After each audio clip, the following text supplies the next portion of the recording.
اس کا best example Balochistan ہے۔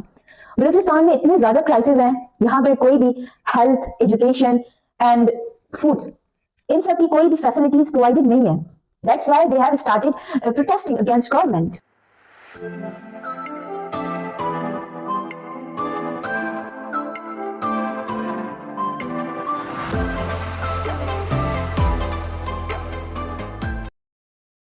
In Pakistan, we have a lot to discuss about.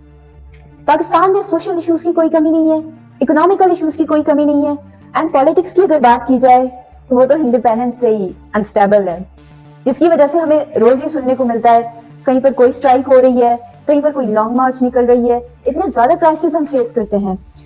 Pakistan میں equality کا کوئی بھی سسٹم نہیں ہے، کیونکہ یہاں پر ہر چیز کو جج کیا جاتا ہے on the basis of communities, religion, provinces. یہاں پر ایون پروونسز کے بیچ میں بھی کوئی ایکویلٹی نہیں ہے۔ یہاں پر کچھ پروونس ایسے ہیں جن کی اکنامی بہت ہائی جا رہی ہے، جن کو ڈیولپ کیا جا رہا ہے، جن کے اوپر کام کیا جا رہا ہے، لیکن یہاں پر ایسے بھی پروونسز ہیں جو ڈیولپ نہیں ہیں اور وہ پیچھے ہوتے جا رہے ہیں۔ اس کا بیسٹ ایگزامپل بلوچستان ہے۔ بلوچستان میں اتنے زیادہ کرائسز ہیں، یہاں پر بھی health, education, food facilities provided نہیں ہے۔ That's why they have started protesting against government. انہی سب پرابلمس کو مد نظر رکھتے ہوئے ہم بات کرتے ہیں ایکسٹرا جوڈیشری کلنگز۔ یہ وہ مسئلہ ہے جو بلوچستان آزادی کے بعد تک سے ہی فیس کر رہا ہے۔ تو بات شروع کچھ اس طرح ہوتی ہے کہ 20 نومبر کے دن بالاچ بلوچ نامی شخص کے گھر CTD کاؤنٹر ٹیررزم ڈپارٹمنٹ کے کچھ اہلکار گھس کر انہیں گھر سے گرفتار کرتے ہیں۔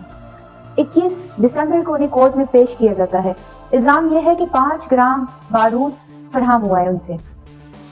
کورٹ سے 10 دن کا انہیں ریمانڈ ملتا ہے، جبکہ 23 تاریخ کو یہ رپورٹ دی جاتی ہے کہ ایک انکاؤنٹر میں 4 لوگوں کی موت ہو گئی ہے، جن میں سے ایک بالاچ بلوچ بھی ہیں۔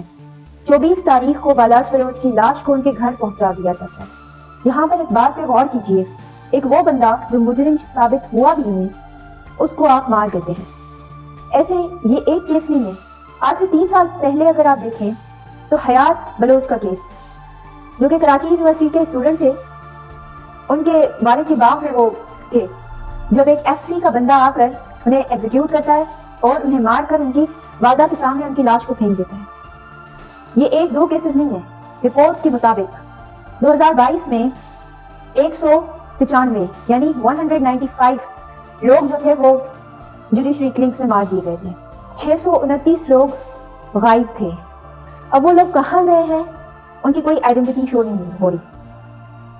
اینڈ اگر بات کی جائے تو پچھلے 2-3 سالوں میں 6000 کے قریب لوگ غائب ہوئے ہیں بلوچستان سے۔ ایسے کیسز کے نتیجے میں حال ہی میں ہونے والی بلوچ لانگ مارچ، جس میں ہزاروں کی تعداد میں خواتین اور بچے شامل ہیں۔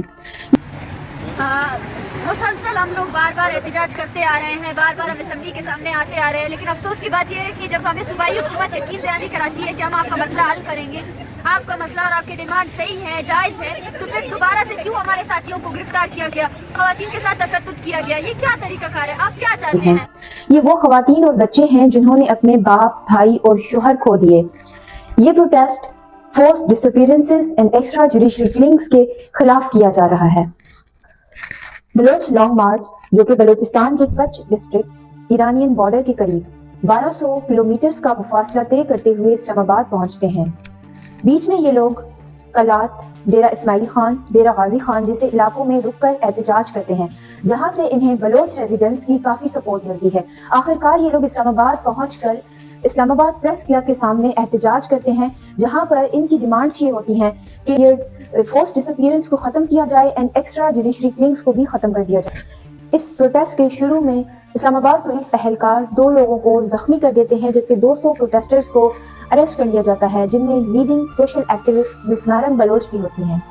نہ صرف ان لوگوں کو اریسٹ کر لیا جاتا ہے، بلکہ کافی زیادہ پروٹیسٹرز کو بسز میں بٹھا کر انہیں فورس کیا جاتا ہے کہ وہ اپنے پروونس واپس چلے جائیں۔ مریم بلوچ کہتی ہیں کہ UN سے ایک کمیٹی بلائی جائے جو بلوچستان میں ہیومن رائٹس وائلیشن کے کیسز کے خلاف انکوائری کرے۔ سیکنڈ، آل مسنگ پرسنز کو واپس کیا جائے۔ تھرڈ، ایکسٹرا جوڈیشل کلینز کو بند کر دیا جائے۔ Because they have been protesting for last 20 to 25 days Islamabad.